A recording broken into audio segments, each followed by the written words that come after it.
Generally আমি আপনাদেরকে Indian football বিভিন্ন রকম আপডেট দিয়ে থাকি, তার মধ্যে কিছু কিন্তু ভালো হয় এবং কিছু কিন্তু মানে খারাপ হয় আর কি। কিন্তু আজকে যে আপডেটটা আপনাদের দেবো সেটা কিন্তু মানে আমার মতো যারা ফুটবল প্রেমী রয়েছেন তাদের কিন্তু খুব একটা ভালো লাগবে না। সেটা হলো রয় কৃষ্ণার ইনজুরি। গতকাল কিন্তু ওড়িশার ম্যাচ ছিল আইএসএল এবং সেই ম্যাচে কিন্তু রয় কৃষ্ণা কিন্তু ইনজুরি হয় এবং তিনি কিন্তু মাঠ ছেড়ে বেরিয়ে যান। তখন কিন্তু বোঝা যায়নি তার ইনজুরিটা কী, কিন্তু পরে ম্যাচ মানে যখন রিপোর্ট আসে তার এমআরআই স্ক্যান হয়, তারপর কিন্তু রিপোর্ট যেটা আসে তাতে কিন্তু তার জানা যায় এসিএল ইনজুরি হয়েছে।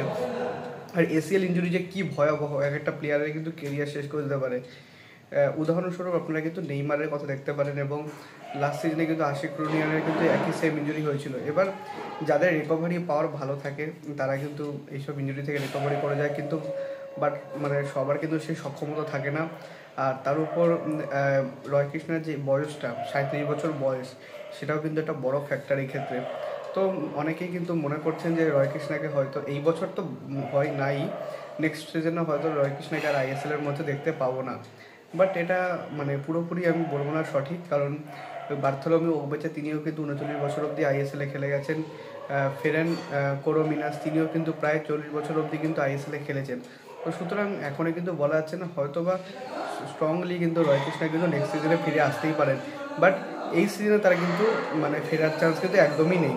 সো এইটাই ছিল আজকের দেওয়ার মতো আপনাদের আপডেট। যদি ভিডিওটা ভালো লাগে ভিডিওটা অবশ্যই লাইক করবেন, চ্যানেল সাবস্ক্রাইব করে বেল আইকনটা অবশ্যই প্রেস করে দেবেন আমাদের সমস্ত ভিডিওর আপডেট নোটিফিকেশন সবার আগে পাওয়ার জন্য। এছাড়া আপনারা আমাদের সোশ্যাল মিডিয়া হ্যান্ডেল ফলো করতে পারেন, লিঙ্ক আমি ডিসক্রিপশনে ফার্স্ট কমেন্টে দিয়ে রাখবো, সব নেক্সট ফলো দেন।